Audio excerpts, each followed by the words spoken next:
If your hair is breaking and you're experiencing a lot of setbacks, or if you notice that your hair is staying at the same length or it's even getting shorter, this video is for you. I recently experienced a setback of my own, and I really took a step back and I started to take really good care of my hair again. The tips I'm sharing with you guys today are things that I have been doing to my hair recently, and I've seen a huge improvement in the health of my hair, so hopefully it can help you too. Let's just jump right in. The first tip is you need to get a trim.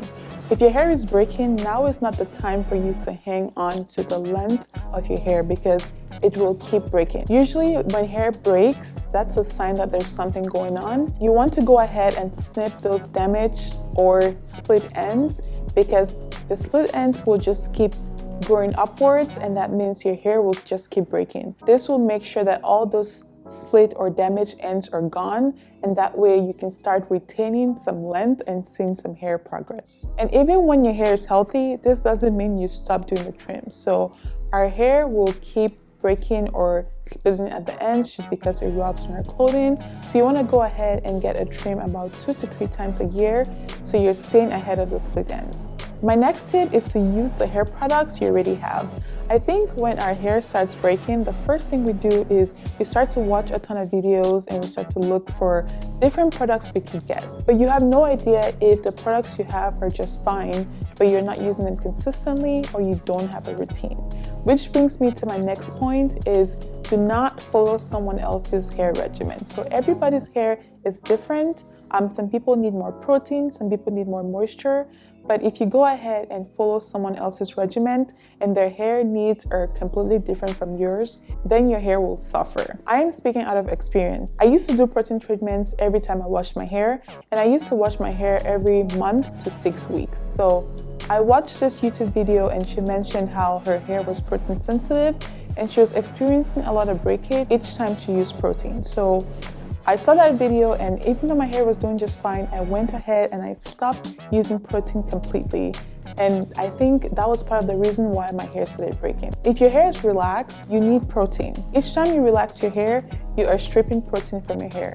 I won't tell you how often you need to apply the protein, but you have to determine how often you need to do your protein treatments. The one thing I will say is if your hair is breaking very easily, it could be a sign that you have too much protein, you don't have enough protein, or your hair needs a lot of moisture.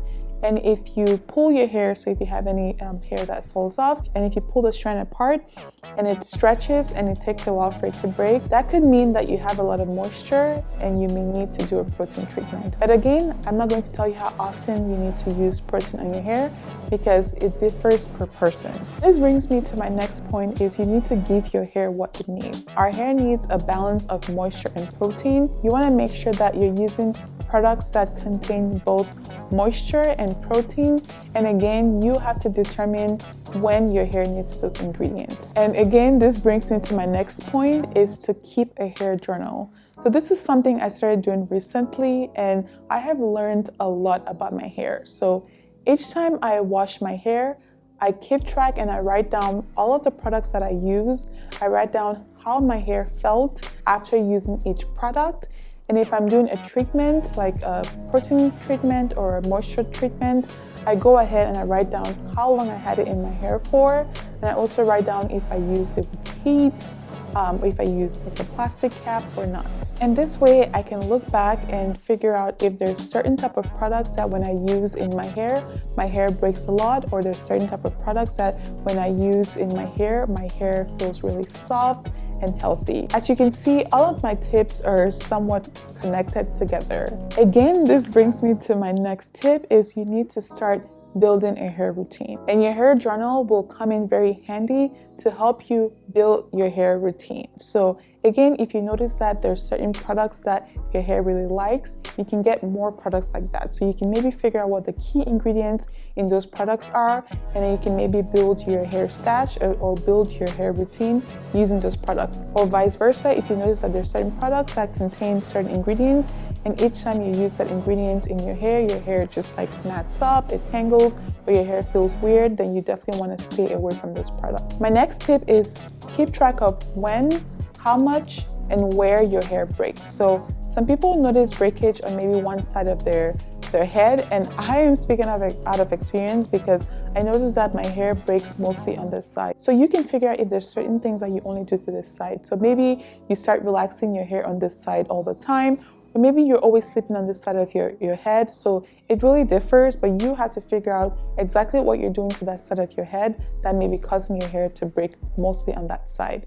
Another thing is you can figure out if there's certain times that your hair breaks. So let's say you detangle your hair before you wash your hair and you notice that your hair breaks a lot. So it could be maybe the comb or the brush that you're using, or maybe your hair is too dry for it to be detangled properly, and then you're noticing that your hair is breaking, or maybe you need to stop using combs or brushes and just go ahead and use your fingers to detangle. So that's one thing I've noticed is I need to detangle my hair properly, and sometimes I use aloe vera juice to go ahead and detangle my hair before I wash it, and I start using my fingers, and then I use a brush and a wide tooth comb, and I don't detangle my hair after that until right after I blow dry or I air dry my hair. So you have to figure out what times are your hair most likely to break, and then make sure you're not combing or detangling your hair during those times. And the last is how much. So hopefully once your hair starts to improve, you should start to see that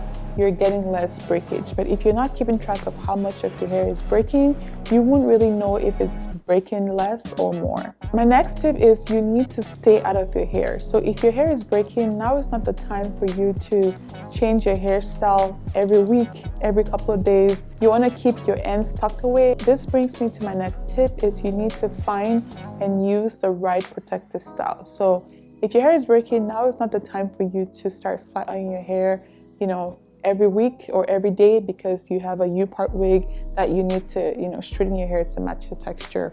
Or let's say you have like really tight braids or whatever the protective style is, you need to make sure that it's beneficial to your hair. What I've been doing lately is headband wigs and U-part wigs, and I really love those because most of my hair is tucked away and I can go ahead and moisturize my hair once a week as needed. And the U-part wigs I wear, the textures are very close to my hair. Like what I'm wearing right now, all I had to do is blow dry my hair to match my hair twist texture. And the other U-part wigs that I usually just had to do a braid out to get my hair to match the wig. My next tip is you definitely want to protect your hair and keep it covered, especially when you're going to bed. So make sure before you go to bed, you have your hair wrapped up in a satin scarf, or maybe you can use a bonnet.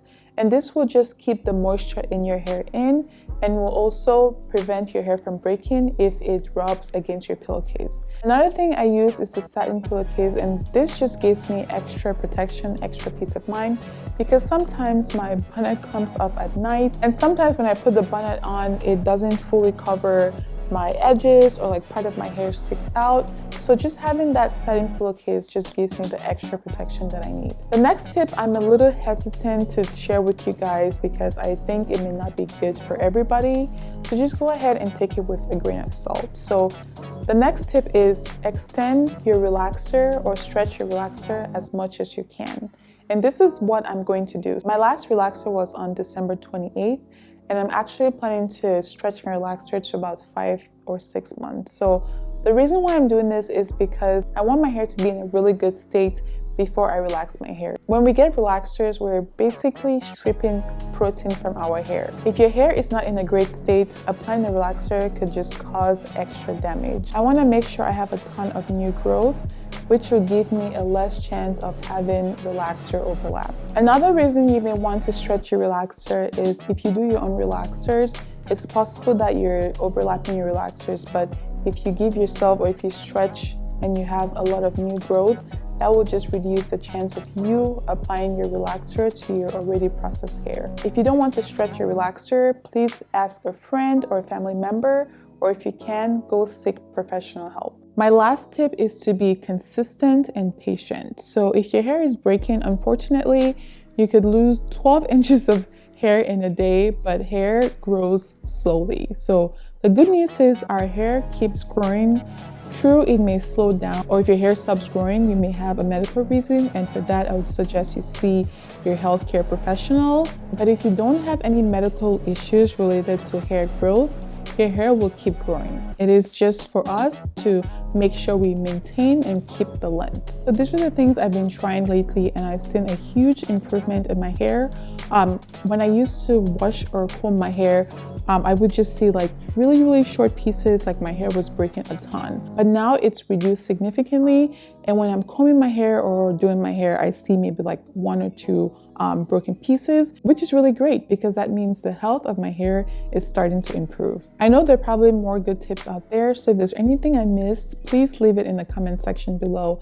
And if your hair is breaking, I definitely feel you. I've been there, and I can even say I'm still there, but we just have to be patient and try to take good care of our hair and figure out what our hair needs. So I'm sending out encouragement. Do not lose hope.